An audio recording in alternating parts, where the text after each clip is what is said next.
everyone, welcome back to my channel The Learnish. In this video we will study about atoms and molecules chapter, which is of class 9th chemistry portion. In this video we will talk about what is atom, how molecules are formed, what are ions, what is the valency of atom, etc. So do watch the full video to avoid any kind of confusion, and please subscribe and press the bell icon so that you get notified each time I upload a new video. So let's start.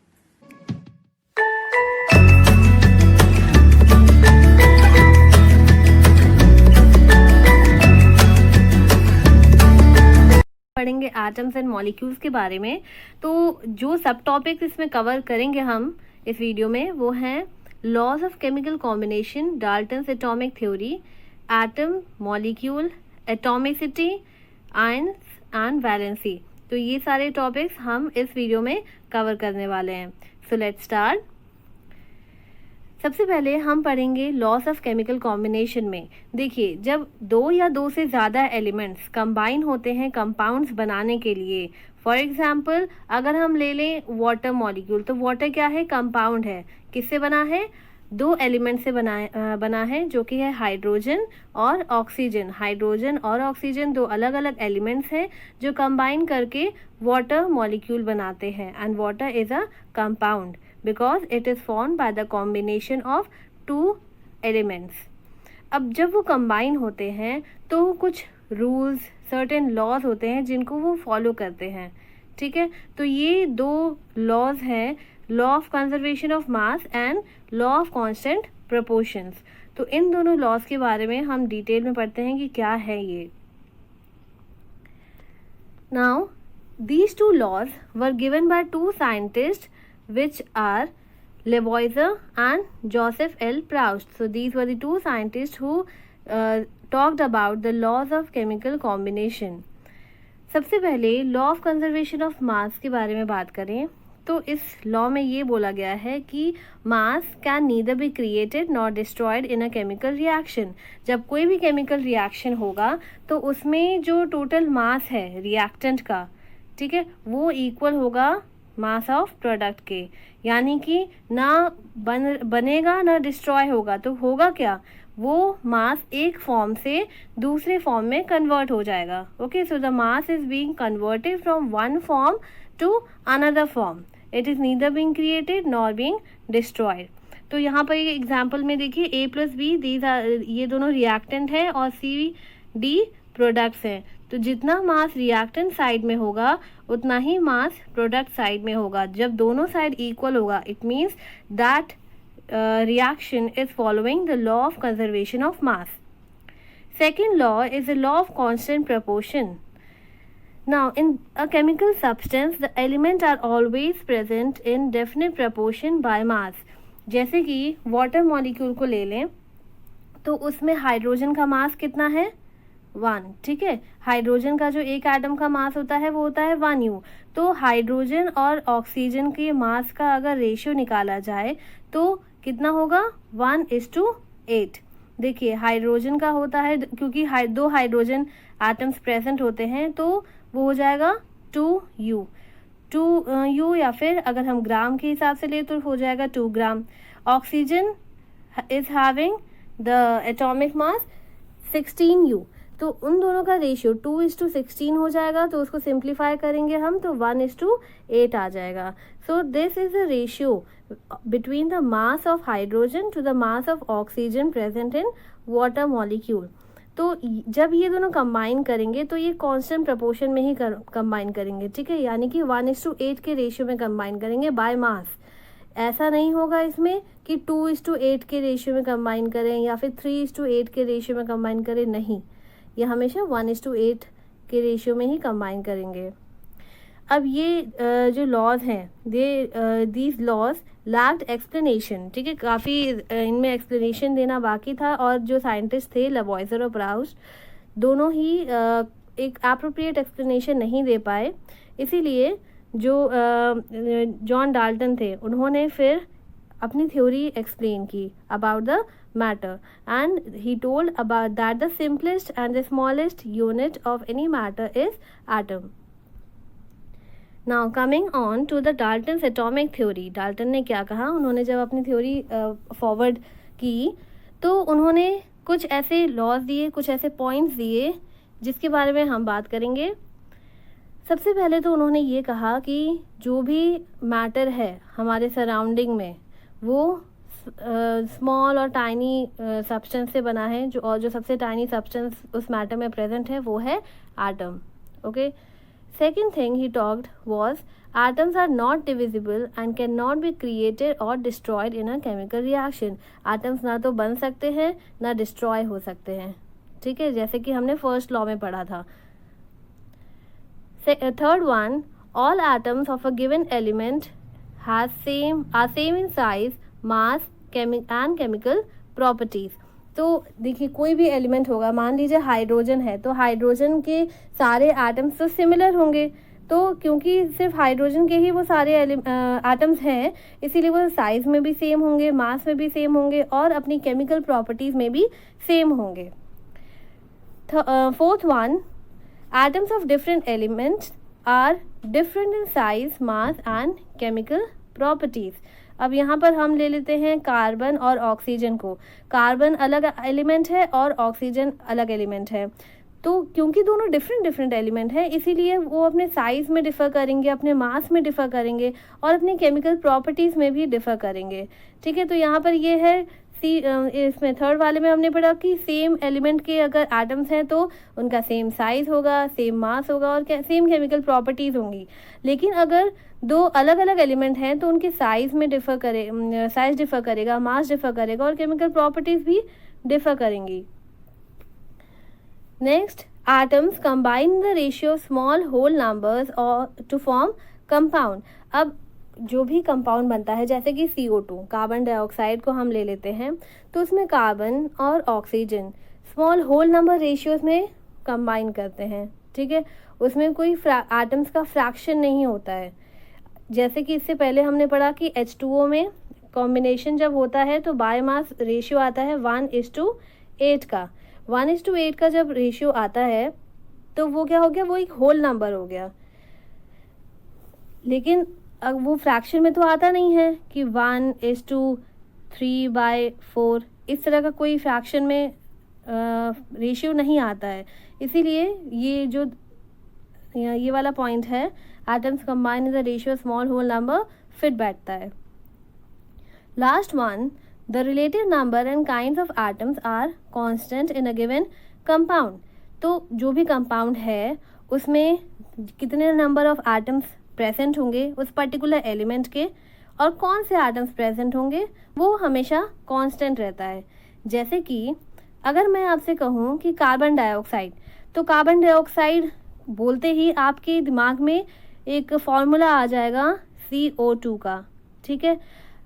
अब CO2 में क्या है, एक carbon atom है और 2 oxygen के atoms हैं, ठीक है। तो CO2 में ये एक कार्बन और 2 ऑक्सीजन के एटम कंबाइन करेंगे और ये CO2 मॉलिक्यूल बनाएंगे। ये फिक्स्ड है, ये कांस्टेंट है, आप इसको चेंज नहीं कर सकते कि C2O लिख दो तो ये भी कार्बन डाइऑक्साइड ही हो जाएगा, ऐसा नहीं हो सकता है, ठीक है। तो फिर ये तो पूरा फॉर्मूला ही चेंज हो जाएगा, ठीक।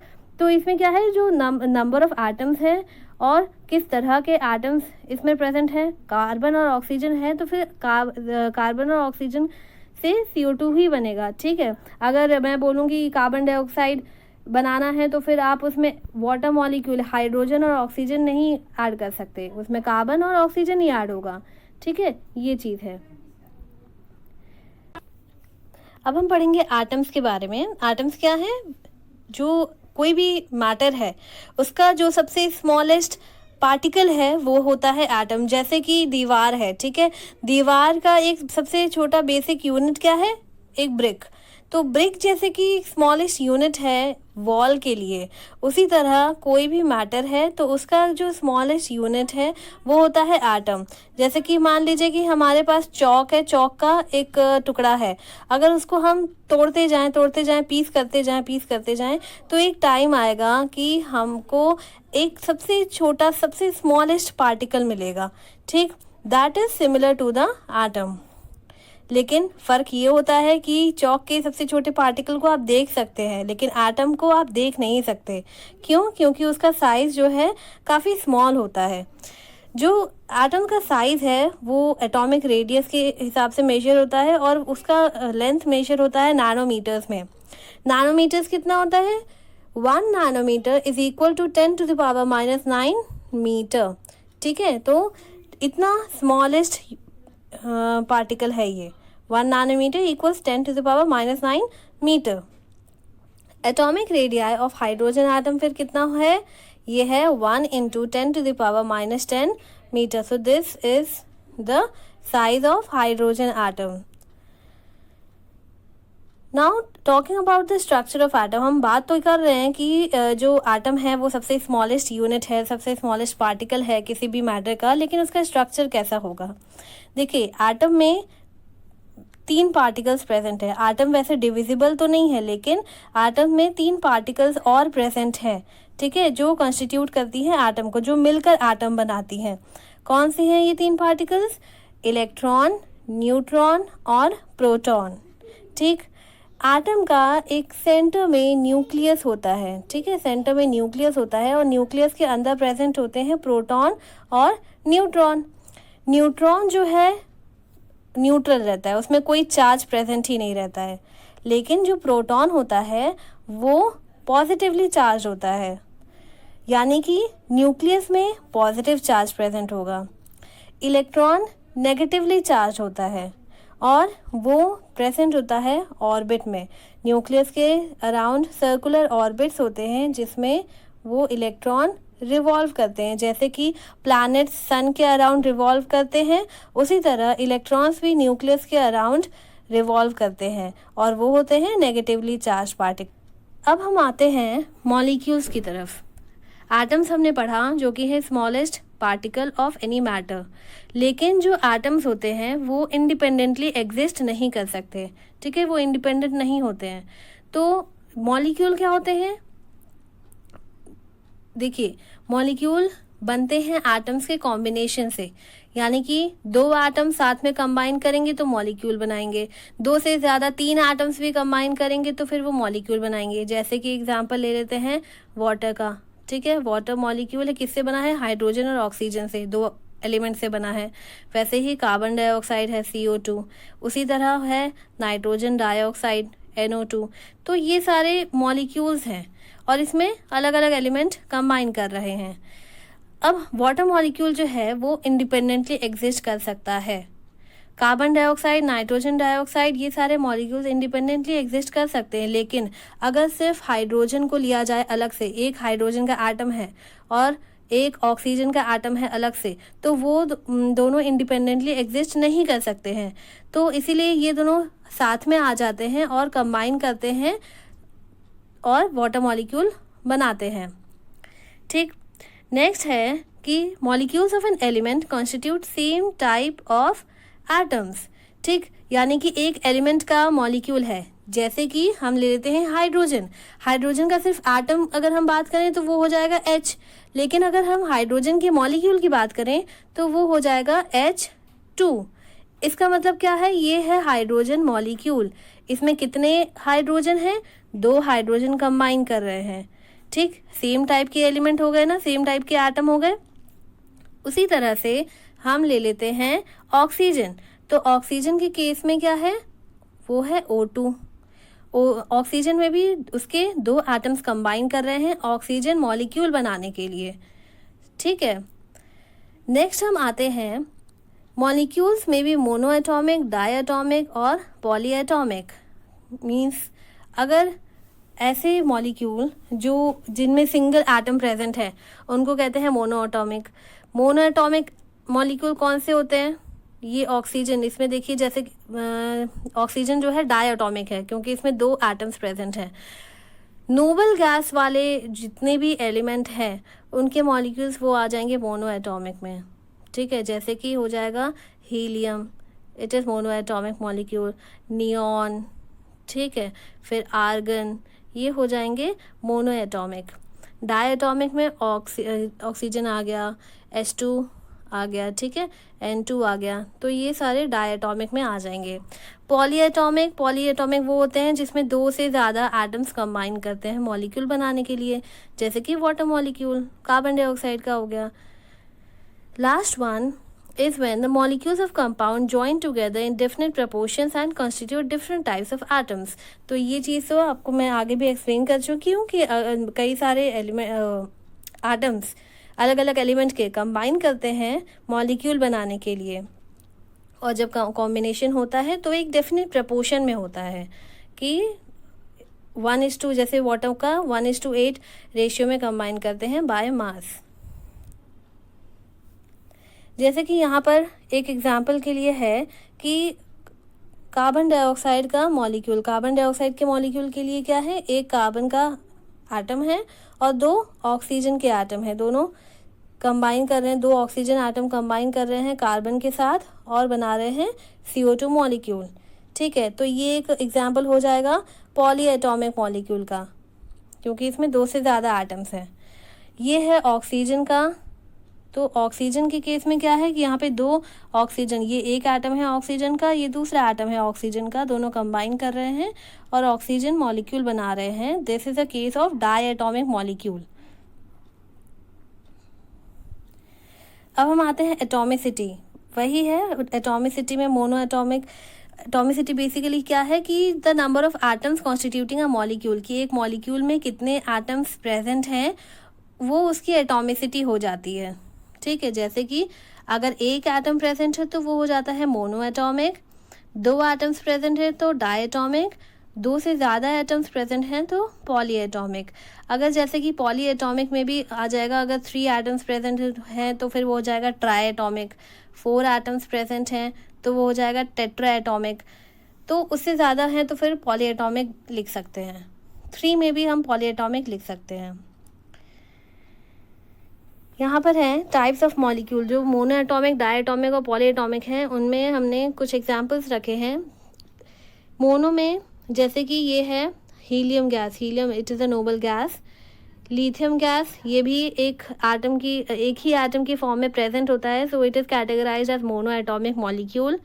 Krypton it is also a noble gas, ठीक है। लिथियम नोबल गैस नहीं है, लेकिन तब भी ये एक सिंगल एटम गैस के फॉर्म में प्रेजेंट रहता है, तो इसको कंसिडर किया गया है मोनो एटॉमिक मॉलिक्यूल में। Next is diatomic molecule. ऐसे मॉलिक्यूल्स जिसमें 2 एटम्स प्रेजेंट होते हैं उनको कहते हैं diatomic molecule. Di means 2 and atomic means कितने एटम्स प्रेजेंट हैं। Hydrogen gas, oxygen gas and chlorine gas. Chlorine का फॉर्मूला होता है Cl2, तो उसी के अकॉर्डिंग क्योंकि 2 एटम्स प्रेजेंट हैं तो it is categorised as diatomic molecule. Next is polyatomic molecule, जिसमें आ जाएगा वाटर का H2O, it is polyatomic molecule. And phosphorus इसलिए क्योंकि उसमें 4 एटम्स कंबाइन करते हैं फॉस्फोरस मॉलिक्यूल बनाने के लिए, और उसका फॉर्मूला अगर हम लिखें तो वो हो जाता है P4। अब हम बात करते हैं आयंस के बारे में। देखिए, हमने एटम्स के बारे में पढ़ा, मॉलिक्यूल्स के बारे में पढ़ा, ठीक है। इससे पहले हमने ये पढ़ा कि एटम्स जो हैं एज अ होल न्यूट्रल होते हैं, क्योंकि इसमें जितने पॉजिटिव चार्ज प्रेजेंट होते हैं उतने ही नेगेटिव चार्ज प्रेजेंट होते हैं। फिर आयंस हैं क्या, आयंस बनते कैसे हैं। एटम्स जो कि अगर चार्ज हो गए, ठीक है, जो charge particles they are called ions. अब जो चार्ज उन एटम्स में प्रेजेंट है वो पॉजिटिव चार्ज भी हो सकता है, नेगेटिव चार्ज भी हो सकता है, ओके। नेगेटिव चार्ज आयंस के बारे में बात करें तो उनको कहते हैं anion. So negatively charge ions they are called anions, और एक एग्जांपल उसका है Cl-, ठीक है, क्लोरीन आयन का। कैसे बनता है, ये बनता है गेनिंग ऑफ इलेक्ट्रॉन्स। अगर इलेक्ट्रॉन गेन करेंगे, इसमें तो एक नेगेटिव चार्ज है, इसका मतलब इसमें सिर्फ एक इलेक्ट्रॉन गेन किया गया है। कुछ ऐसे एलिमेंट्स होते हैं जिसमें 2 इलेक्ट्रॉन गेन किया जाता है, तो फिर उसमें हम लिख देंगे 2 नेगेटिव, ठीक है। इस तरह से 2 नेगेटिव उनके सिंबल के आगे लिख देंगे, जैसे क्लोरीन में लिखा है। अब क्यों गेन करते हैं, बात ये जाती है कि क्यों गेन कर रहे हैं, उनके पास इलेक्ट्रॉन्स तो हैं ही, तो और एक्स्ट्रा क्यों चाहिए उनको। देखिए, सारे एटम्स जो हैं उनकी टेंडेंसी ये होती है कि वो भी नोबल गैस कॉन्फ़िगरेशन अटेन करें। नोबल गैस कॉन्फ़िगरेशन क्या है कि नोबल गैस के पास जितने भी उसके वैलेंस शेल में इलेक्ट्रॉन्स हैं वो कंप्लीट हैं, जितनी भी उनकी कैपेसिटी है वैलेंस शेल की उतने इलेक्ट्रॉन्स फुल प्रेजेंट हैं, ना कम प्रेजेंट है ना ज़्यादा प्रेजेंट है, जितना चाहिए उतना ही है। तो वो नोबल गैस जैसी कॉन्फ़िगरेशन अचीव करने के लिए सारे एलिमेंट्स या तो इलेक्ट्रॉन गेन करते हैं या फिर इलेक्ट्रॉन लूज़ करते हैं। तो ऐसे एलिमेंट्स जो इलेक्ट्रॉन गेन करते हैं नोबल गैस कॉन्फ़िगरेशन अचीव करने के लिए, वो बनाते हैं एनायन। ठीक है, यानी कि क्लोरीन क्या कर रहा है, गेन कर रहा है और अचीव कर रहा है नोबल गैस कॉन्फ़िगरेशन। ओके, अब आते हैं हम पॉजिटिवली चार्ज आयन की तरफ। पॉजिटिवली चार्ज आयंस को कहते हैं कैटायन। For example Na+। कैसे बनता है? They are formed by losing electrons to other atoms. दूसरे एटम्स को एक इलेक्ट्रॉन वो दे देते हैं और खुद पॉजिटिवली चार्ज बन जाते हैं। अब क्यों बन जाते हैं? जैसे कि आपको पता होगा कि सोडियम का जो टोटल नंबर ऑफ इलेक्ट्रॉन है उसके पास कितने इलेक्ट्रॉन्स हैं? देखिए यहाँ पर कि सोडियम के पास है टोटल, ये है सोडियम का। ठीक है, सोडियम के पास होते हैं 11 इलेक्ट्रॉन। अगर हम इसका इलेक्ट्रॉनिक कॉन्फ़िगरेशन लिखें तो वो आ जाएगा 2 8 1। यहाँ पर आप देखिए कि नोबल गैस के पास आउटर शेल में कितने इलेक्ट्रॉन्स होते हैं? 8 होते हैं। यहाँ पर 8 इलेक्ट्रॉन्स ये हैं, यहाँ पर 1 इलेक्ट्रॉन है। ठीक है, अब सोडियम के पास 2 ऑप्शन हैं। क्या? या तो वो 1 इलेक्ट्रॉन लूज़ करे और वो बन जाए, या तो वो 1 इलेक्ट्रॉन लूज़ करे और जो उसके अंदर वाला 8 इलेक्ट्रॉन्स हैं वो वैलेंस शेल बन जाए। ठीक है, तो फिर तब भी वो नोबल गैस जैसी कॉन्फ़िगरेशन अचीव कर सकता है। या फिर दूसरा ऑप्शन ये है कि वो 7 इलेक्ट्रॉन्स गेन करे और फिर 7 इलेक्ट्रॉन गेन करेगा तो 7 गेन्ड इलेक्ट्रॉन और यहाँ पर 1, तो वो टोटल हो जाएंगे 8। ठीक है, तो फिर ये भी बन जाएगा एक नोबल गैस जैसी कॉन्फ़िगरेशन। तो क्या ज़्यादा इजी रहेगा सोडियम के लिए, 1 इलेक्ट्रॉन लूज़ करना या फिर 7 इलेक्ट्रॉन गेन करना? आई थिंक 1 इलेक्ट्रॉन लूज़ करना ही ज़्यादा ईजी है। ठीक है, तो 1 इलेक्ट्रॉन सोडियम लूज़ कर देता है और फिर वो Na+ बना लेता है। जब वो Na+ बना लेता है, Na+ आयन बना लेता है, तो उसकी कॉन्फ़िगरेशन हो जाती है 2 8। तो 2 8 कॉन्फ़िगरेशन में वो सोडियम आयन की, ये देखिए ये है इलेक्ट्रॉनिक कॉन्फ़िगरेशन, ये है सोडियम एटम का इलेक्ट्रॉनिक कॉन्फ़िगरेशन और ये है सोडियम आयन का इलेक्ट्रॉनिक कॉन्फ़िगरेशन। दिस वन, ये जो 1 इलेक्ट्रॉन प्रेजेंट था तो ये लूज़ हो गया है और लूज़ होने के बाद ये सोडियम आयन का इलेक्ट्रॉनिक कॉन्फ़िगरेशन, ये वाला सोडियम आयन बन गया। अब आते हैं हम क्लोरीन की तरफ। क्लोरीन में क्या है कि 1 इलेक्ट्रॉन जो कि इसकी जो भी इसकी इलेक्ट्रॉनिक कॉन्फ़िगरेशन है 2 8 7, उसमें से 1 इलेक्ट्रॉन कम है। नोबल गैस कॉन्फ़िगरेशन अचीव करने के लिए उसको 1 इलेक्ट्रॉन की ज़रूरत है। अब इसके पास भी 2 ऑप्शंस हैं, या तो 1 इलेक्ट्रॉन गेन करे, 1 इलेक्ट्रॉन गेन करे या फिर 7 इलेक्ट्रॉन लूज़ करे। तो क्लोरीन के लिए इजी ये है कि वो 1 इलेक्ट्रॉन गेन करे। तो फिर ये 1 इलेक्ट्रॉन गेन करने के बाद यहाँ पर देखिए, यहाँ पे सिर्फ एक ही इलेक्ट्रॉन का एक ही एटम है, यहाँ पे एक ही इलेक्ट्रॉन है और इसके बाद गेन करने के बाद यहाँ पे 2 इलेक्ट्रॉन्स मिल गए इसको। अब गेन करने के बाद उसके ऊपर आ गया नेगेटिव चार्ज। ठीक है, तो इलेक्ट्रॉन गेन करने के बाद नेगेटिव चार्ज आ जाता है, लूज़ करने के बाद पॉजिटिव चार्ज आ जाता है।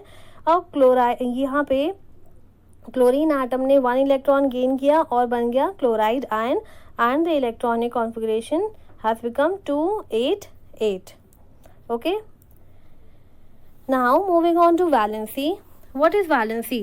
It is a combining capacity of any element. ठीक है, कोई भी एलिमेंट है वो दूसरे एलिमेंट से कितना कंबाइन हो पाएगा, कितनी कैपेसिटी है उसकी कंबाइन होने की, वो एक्सप्रेस होती है वैलेंसी के फॉर्म में।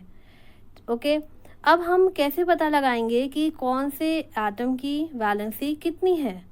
ठीक, तो यहाँ पे कुछ ऐसे पॉइंट्स हैं जो हम पढ़ेंगे तो क्लियर हो जाएगा हमें। अगर कोई भी एटम है, पहला हम पढ़ते हैं, अगर कोई भी एटम है जिसके वैलेंस शेल में 1, 2 या 3 इलेक्ट्रॉन्स प्रेजेंट हैं, तब उसकी वैलेंसी 1, 2 या 3 ही हो जाएगी। ठीक है, जितने भी वैलेंस शेल में इलेक्ट्रॉन्स प्रेजेंट है वही उसकी वैलेंसी हो जाएगी। लेकिन अगर एटम के पास वैलेंस शेल में 5, 6 या 7 इलेक्ट्रॉन्स प्रेजेंट हैं, तो फिर उसकी वैलेंसी कितनी हो जाएगी? 3, 2 और 1। तो हमने इसमें क्या किया, जैसे कि मान लीजिए कि 5 है, आउटर शेल में 5 इलेक्ट्रॉन्स प्रेजेंट हैं, तो 8 माइनस 5 इक्वल्स 3, तो उस केस में उसकी वैलेंसी हो जाएगी 3। अगर आउटर शेल में प्रेजेंट है 6 इलेक्ट्रॉन्स, तो 8 माइनस 6 इक्वल्स 2, उस केस में उसकी वैलेंसी हो जाएगी 2। And if the valence shell is having 7 electron, then 8 minus 7 equals 1, तो उस केस में उसकी वैलेंसी हो जाएगी 1। क्लियर है? Third point, if an atom has 4 electrons, जैसे कि कार्बन के केस में, कार्बन एक ऐसा एटम है जिसके पास वैलेंस शेल में 4 इलेक्ट्रॉन्स प्रेजेंट हैं, उसके आउटर मोस्ट शेल में 4 इलेक्ट्रॉन्स प्रेजेंट हैं, तो वो क्या करता है, वो इलेक्ट्रॉन्स शेयर करता है, और शेयरिंग की वजह से उसकी वैलेंसी है 4। ओके, क्योंकि वो 4 इलेक्ट्रॉन शेयर करता है दूसरे एटम से, तो तब भी उसकी वैलेंसी 4 ही रहेगी। अगर नेक्स्ट पॉइंट, अगर कोई भी ऐसा एटम है जिसके वैलेंस शेल में 8 इलेक्ट्रॉन्स हैं, जैसे कि नोबल गैस के कॉन्फ़िगरेशन में होता है, उनके वैलेंस शेल में 8 इलेक्ट्रॉन्स प्रेजेंट होते हैं, तो उनकी वैलेंसी होगी 0, यानी कि वो किसी से कंबाइन नहीं होंगे। ठीक है, उनकी कंबाइनिंग कैपेसिटी 0 है, वो किसी से कंबाइन नहीं होंगे। अब यहाँ पे कुछ लिस्ट है एटम्स की और कुछ एलिमेंट्स की जो हमको बताएंगे कि इनकी वैलेंसी कितनी है। जैसे कि हाइड्रोजन है, हाइड्रोजन के पास सिर्फ एक ही इलेक्ट्रॉन होता है और उसको नोबल गैस कॉन्फ़िगरेशन अचीव करने के लिए एक इलेक्ट्रॉन और चाहिए होता है, तो फिर वो उसकी वैलेंसी हो जाएगी 1। ठीक है, क्योंकि हमने पढ़ा कि अगर आउटर मोस्ट शेल में 1, 2 या 3 इलेक्ट्रॉन्स प्रेजेंट हैं, तो वैलेंसी भी 1, 2 और 3 ही रहेगी। हीलियम, हीलियम के पास होते हैं 2 इलेक्ट्रॉन्स। अब यहाँ पर ये एक एक्सेप्शन हो गया कि 2 इलेक्ट्रॉन्स हैं, तो इसकी वैलेंसी यहाँ पे 2 नहीं होगी। क्यों? क्योंकि ये है नोबल गैस, नोबल गैस की वैलेंसी हमेशा 0 होती है। लिथियम, लिथियम के पास है आउटर शेल में 1 इलेक्ट्रॉन, क्योंकि लिथियम के पास टोटल 3 इलेक्ट्रॉन्स प्रेजेंट हैं, और अगर इसका इलेक्ट्रॉनिक कॉन्फ़िगरेशन लिखे तो वो हो जाएगा 2, 1। आउटर मोस्ट शेल में 1 इलेक्ट्रॉन प्रेजेंट है, तो इसकी वैलेंसी हो जाएगी 1। तो इसी तरह से हम इन एलिमेंट्स का पहले इलेक्ट्रॉनिक कॉन्फ़िगरेशन लिख के तब उसके आउटर शेल में कितने इलेक्ट्रॉन्स प्रेजेंट हैं उसी के अकॉर्डिंग हम वैलेंसी निकाल सकते हैं। एक और चीज़ मैं आपको बताऊं कि जैसे कि मेटल और नॉन मेटल्स होते हैं element, they are classified under metals and non metals. तो मेटल्स के केस में क्या होता है कि मेटल में जितने भी उसके वैलेंस शेल में जितने एटम्स होते हैं वही उनकी वैलेंसी होती है। ठीक है, मेटल्स के केस में जितनी उनके वैलेंस इलेक्ट्रॉन है वही उनकी वैलेंसी होती है। और अगर हम नॉन मेटल्स की वैलेंसी निकालें तो वो हो जाता है 8 minus number of valence electron, 8 minus number of valence electron. ठीक है, जैसे कि क्लोरीन के केस में, क्लोरीन एक नॉन मेटल है, तो 8 माइनस वैलेंस इलेक्ट्रॉन क्लोरीन में है 7, 8 माइनस 7 हो जाएगा 1, तो क्लोरीन की जो वैलेंसी है वो है 1। तो ये भी एक मेटल और नॉन मेटल के हिसाब से भी आप ये फॉर्मूला डिड्यूस कर सकते हैं, बना सकते हैं। So that was all for today. Thank you for watching this video. Do like, share and subscribe my channel, and also share it with your friends. And this is the first part. Second and third part I will be uploading soon, which is on mole concept as well as on the how to make formula of simple compounds. So do like, share and subscribe, and keep learning, keep growing. Thank you.